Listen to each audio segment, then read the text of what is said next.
You're listening to the Stoic Solutions Podcast, practical wisdom for everyday life. I'm your host, Justin Vacula. This is episode 70, Perfectionism, discussion about the perils of too much orientation towards perfection. We should strive for a happy medium, moderation, and being conscientious. Visit my website at stoicsolutionspodcast.com, where you can connect with me on social media, find past episodes, and join my Discord chat server for interactive discussion. Support my work by becoming a donor through Patreon or PayPal to access special rewards, including the ability to have upcoming guests answer your questions, custom-tailored podcast episodes, and personalized one-on-one discussions. Share, comment, like, subscribe, and leave reviews to help grow my efforts. Email me with your thoughts, justinvacula@gmail.com. Thanks for your support. Episode 68, a conversation with my friend filmmaker Kenny Luck, contained a short dialogue concerning perfectionism. I want to take some time today to expand upon my thoughts, especially following work I've done with an elementary school student in my role as a counselor and training intern in a community and school-based behavioral health program, now expanding to a full-time position as a behavioral health worker with aim towards being a mental health professional upon completion of my master's level clinical mental health counseling degree in December of 2018. Here on this podcast, I can blend counseling with philosophy, drawing upon the wisdom of the Stoics, and also bring some of my reflections to clients and their families. What might it mean to be a perfectionist? One might strive for a very high degree of excellence in all endeavors and have a very high expectation of success. We may also call a perfectionist a conscientious individual, one who displays care and concern, focused on high performance, whether it be accuracy, longevity, precision, or even winning. What is it we want to achieve? What might success look like? If we define success in a particular way and fail to reach it, especially as amateurs or lacking certain skills in respect to some endeavor, we can be really hard on ourselves if we set the bar too high. Stoic writers talk of life, the human experience, as a gradual journey. We can aim to improve, make a good effort, work towards a goal, but will not reach the level of a sage, a perfect model, in a short time, and maybe not even in a lifetime. We're to be content with this and can avoid anxiety, self-defeating statements, and a poor attitude about ourselves in being realistic about our abilities. We might become angry, think of ourselves as failures, or refuse to participate in activities if we judge ourselves as failing, and experience a high degree of stress. We expect to see perfection, and when falling short, we are discontent. We can, instead of focusing on quick perfection, have more modest goals of doing the best we can and being humble about our abilities, accepting the fact that we are learning and will not be an expert at whatever situation on day one, maybe not even a first month, year, or decade. We can congratulate ourselves when seeing progress and learning something new, even also being kind to ourselves when we experience a setback, recognizing this is a part of learning. Setbacks will be inevitable in early stages. Setbacks? Well, we can find inspiration to improve if we see ourselves failing in some way.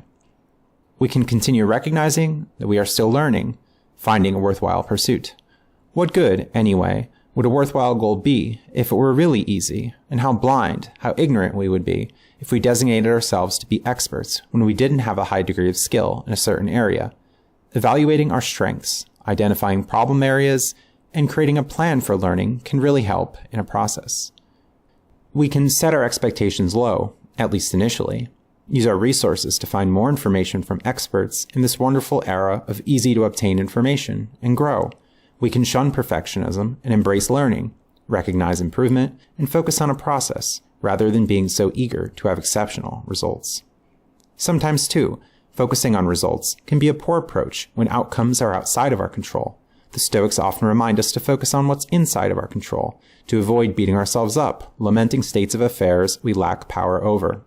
Stoic writers talk about how we can create problems for ourselves.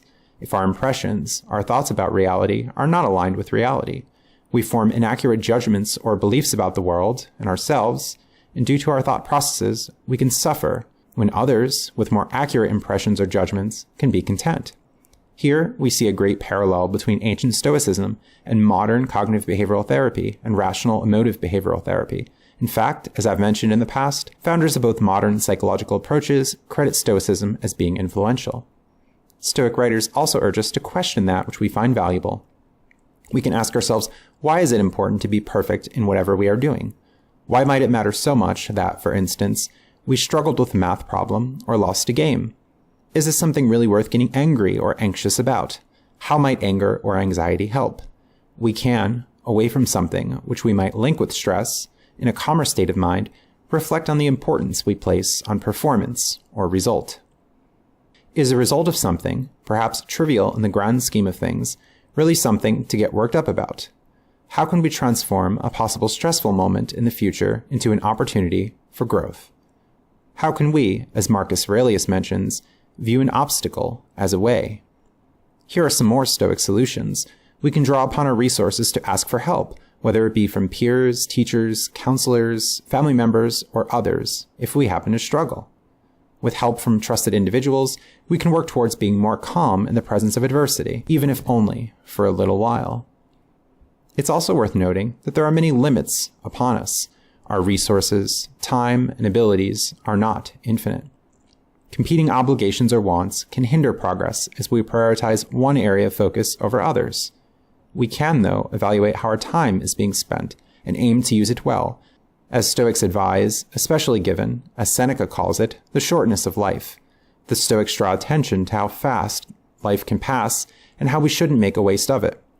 Even if using time well, we can't possibly find time to be experts in everything.